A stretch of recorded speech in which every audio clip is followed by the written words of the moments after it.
Hi friends, welcome Srifra channel. இன்னைக்கு ஸ்ரீ பாப்பா lunch box பார்த்தீங்கன்னா மாங்காய் பருப்பு போட்ட சாம்பார் சாதம், வெண்டைக்காய் பொரியல், முருங்கைக்கீரை பொரியல். வெண்டைக்காவும் முருங்கைக்கீரையும் பார்த்தீங்கன்னா நம்ம மாடி தோட்டத்தில் அறுவடை பண்ணது. ஸ்நாக்ஸுக்கு பார்த்தீங்கன்னா அதிரசம், முறுக்கு. ஃப்ரெண்ட்ஸ், இன்னைக்கு மார்னிங் ஸ்ரீ பாப்பாக்கும் சாய் ஸ்டேஷனுக்கும் ஃப்ரூட்ஸ் பாக்ஸ் என்னன்னு பார்த்தீங்கன்னா மாதுளம் பழம்.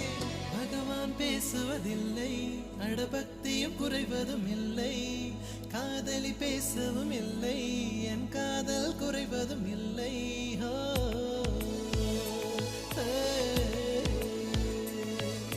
மெல்லினமே மெல்லினமே நெஞ்சில் மெல்லிய காதல் பூக்கும், என் காதல் ஒன்றே மிக உயர்ந்ததடி, அதை வானம் அண்ணாந்து பார்க்கும். நான் தூர தெரிய